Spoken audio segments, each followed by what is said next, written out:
Thank you very much. I want to start by thanking the Supreme Court for its unanimous decision today. It was a very important decision. We're very well crafted, and I think it will go a long way toward bringing our country together, which our country needs. And they worked long, they worked hard, and frankly, they worked very quickly on something that will be spoken about 100 years from now and 200 years from now. Extremely important. Essentially, you cannot take somebody out of a race because an opponent would like to have it that way. And it has nothing to do with the fact that it's the leading candidate, whether it was the leading candidate or a candidate that was well down on the totem pole. You cannot take somebody out of a race.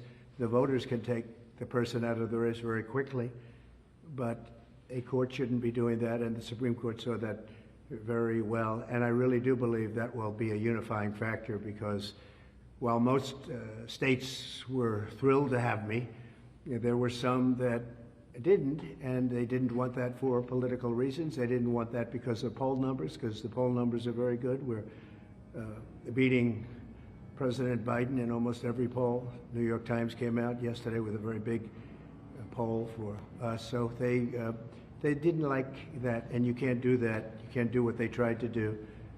And hopefully Colorado, as an example, will unify. I know there's tremendous support. They brought our support up very strong in Colorado, because people in Colorado thought that was a terrible thing that they did. And while we're on the subject, and another thing that will be coming up very soon will be immunity for a president, and not immunity for me, but for any president.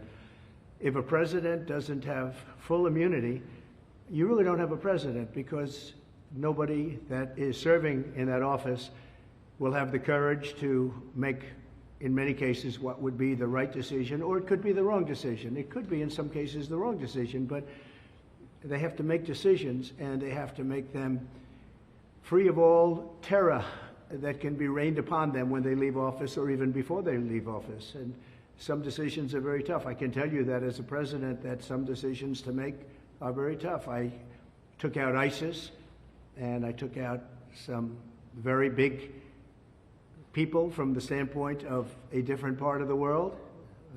Two of the leading terrorists, probably the two leading terrorists ever that we've ever seen in this world. And those are big decisions. I don't want to be prosecuted for it. Another president wouldn't want to be prosecuted for it. It had a tremendously positive impact. It stopped everything cold. And sometimes you have to make, they were tough decisions. Sometimes you have to make decisions like that. When you make a decision, you don't want to have your opposing party or opponent, or even somebody that just thinks you're wrong, bring a criminal suit against you, or any kind of a suit when you leave office. I have that right now at a level that nobody's ever seen before. I have rogue prosecutors, and I have rogue judges. I have judges that are out of control. And it's a very unfair thing for me, but serving perhaps as a sample to others of what should not be happening when you make good decisions. And in my case, the economy was great. We didn't go into any wars. We totally defeated ISIS. We provided the largest tax cuts in history. We provided the largest regulation cuts in history. But think of it, no wars. We beat ISIS 100% of the caliphate. And there were no wars. We did a job that was great, but maybe I wouldn't have done that. The caliphate, defeating them, was very powerful. It was going to take 4 years. It took me 4 months. But it was a very strong dictum that I gave. I said, get them, defeat them, end it. We were fighting for 20 years against ISIS, and we did it very quickly.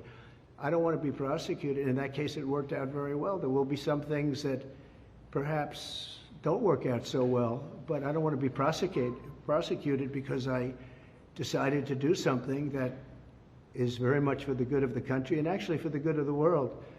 A president shouldn't have that on his mind, and he has to have a free and clear mind when he makes very big decisions, or it's going to be nothing more than a ceremonial post. You'll be president, it'll be a wonderful thing, and you won't do anything because you don't want to be hit by your opponent or hit by somebody else, because who wants to leave office and go through what I've gone through? I'm being prosecuted by Biden my opponent, because every one of these things, whether it's Fannie Willis or Bragg, these are local and state, but they're in total coordination with the White House. You can't do that. It shouldn't be done. I mean, a thing like that. In the case of the DA's office, they put one of the top people, maybe the second person, in the Manhattan DA's office to get Trump. They had a Hillary Clinton lawyer leave the law firm, very prestigious big law firm, leave the law firm to go into the DA's office to get Trump, Pomerantz, Mr. Pomerantz. So he goes in to become a prosecutor, worked for the Democrat Party and Hillary Clinton, goes in to prosecute Donald Trump at a local level, in total coordination with the Department of Justice, meaning Biden. And then you have the Fannie Willis, or as she would say, Fani, F-A-N-I, but Fani. And she hired somebody, knew the person long before this horrible prosecution took place. And she went out and she paid him an unbelievable amount of money, more money than he ever had dreamt possible, much more money than other people that do that for a living. He never did it at all, had no experience in it at all. And they had obviously a conflict. We don't have to go into that, but they were able to get a lot of money because it was a high-profile person. Me, I'm a very high-profile person.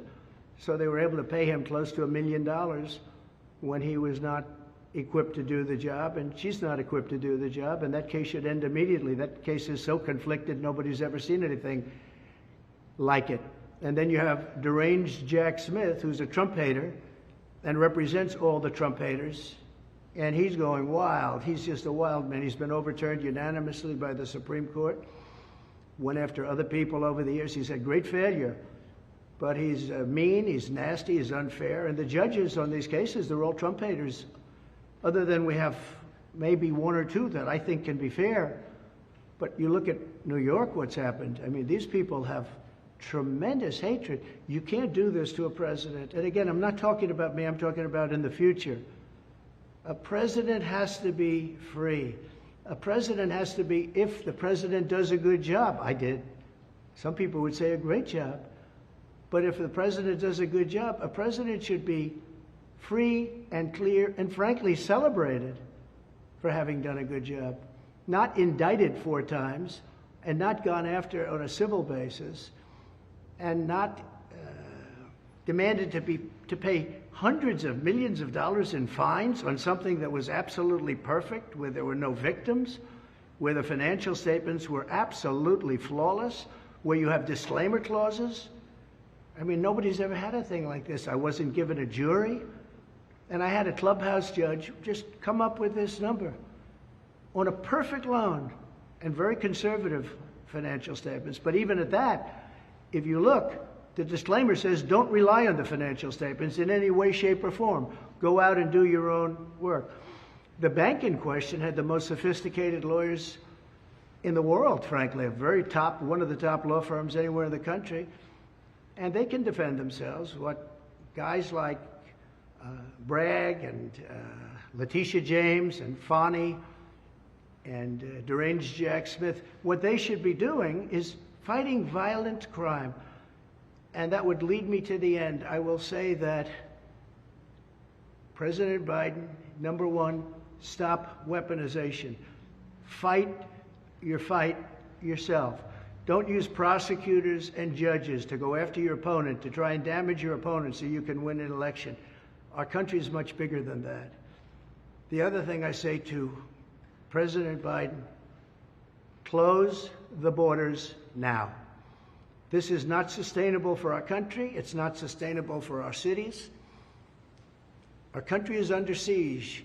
This is a violent thing that you've done. And many people are dying. Many, many people are dying. They die on the trip up. They die going through the border. And they die in our country. But many of the people coming up are from prisons and jails, from mental institutions and insane asylums. Many are terrorists. You see it. Many, many are terrorists. And I believe the real number that we have right now is probably closer to 15 million people. And by the time the term ends, I believe the president's term ends, I believe you'll be at close to 20 million people. That's almost larger than any state in the Union. Our country, it is not sustainable. Many of these people are tough. Many of these people are bad. They come from some of the roughest countries in the world and some of the roughest prisons. We have prisons in the Congo, in Africa, coming. We have people coming from all parts of the Middle East. They're coming from Yemen, and yet you are bombing Yemen. You have to stop. You have to close the border. You have absolute authorization. You don't need Congress. I had the safest border in the history of our country, and I didn't use Congress for it. And then I built hundreds of miles of wall, and the reason I built it and how I built it was I considered it an invasion of our country, and I took the money from the military, and the Army Corps of Engineers did it with me, and we did a great job. And we had the safest border we've ever had, and now we have the most unsafe border anywhere in the world at any time. There's never been a border like this at any country, anywhere in the world. They would have fought with sticks and stones to stop the horrible situation that's occurring. Our people can't stand it, and the people coming in really can't stand it because they're dying. Many are dying on the trip up, and they're dying in the country. And also, many of the people are criminals, and they're doing tremendous harm. I call it migrant crime. It's migrant crime. It's a new category of crime. They're hurting our country horribly, and we've become a laughing stock all over the world. So I say respectfully to President Biden, you have the authorization right now. I did it. I didn't go to Congress and say, do I have the right to close? I fought Congress on it. Close the borders. You can do it right now. You have everything. Use my policies. My policies were great. Everybody said it. Use my policies. So just to finish, I have great respect for the Supreme Court, and I want to just thank them for working so quickly and so diligently and so brilliantly. And again, this is a unifying factor. Everybody now is together, and they can go after me as a politician. They can go after me with votes. But they're not going to go after me with that kind of lawsuit that takes somebody out of a race who's leading in this case, but even if the person wasn't leading. And I want to thank you all for being here. Do we have any questions? Yes. Mr. President, the poll numbers are massive for you going into Super Tuesday. We found that a lot of people that were agnostic to politics in general see these legal cases against you. They see how life was back under a Trump administration.